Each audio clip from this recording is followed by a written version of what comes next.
কিন্তু কংগ্ৰেছ দলেও একেটা সময়তে আমাক বিশ্বাসঘাতকতা কৰিছে।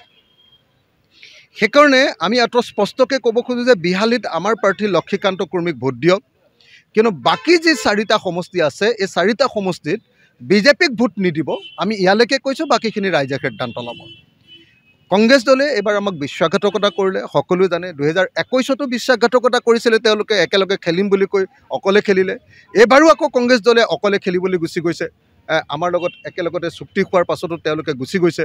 গতিকে কংগ্ৰেছৰ এই বিশ্বাসঘাতকতাৰ কাৰণে এইটো বৰ দুৰ্ভাগ্যজনক ঘটনা।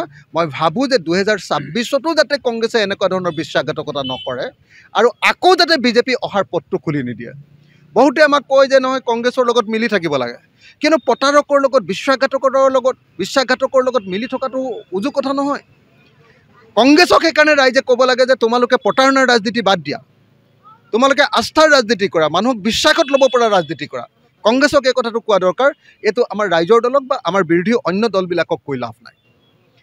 আজি চামগুৰি বিধানসভা সমষ্টিত আমি দেখিছোঁ যে বিজেপি চৰকাৰখনে আৰু বিজেপি দলে যি এক সন্ত্ৰাসময় পৰিৱেশ সৃষ্টি কৰিছে, এনেকুৱা ধৰণৰ ঘটনা অসমৰ ইতিহাসত নোহোৱা নোপোজা ঘটনা।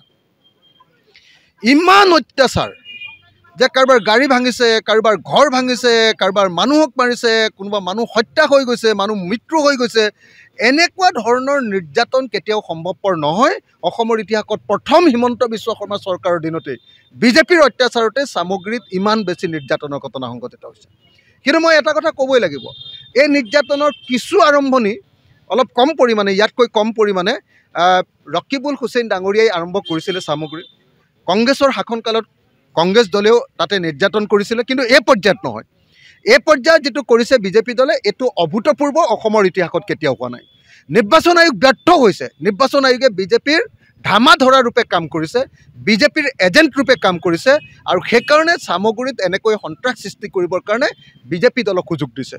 আনহাতে অসম পুলিচ বুলি বস্তুটো একো নাই, এতিয়া হিমন্ত বাহিনীত পৰিণত হৈছে, হিমন্তৰ চেলাক পৰিণত হৈছে অসম পুলিচ, আৰু অসম পুলিচে সেইকাৰণে তাত আইন শৃংখলা ৰক্ষা কৰাত ব্যৰ্থ হৈছে।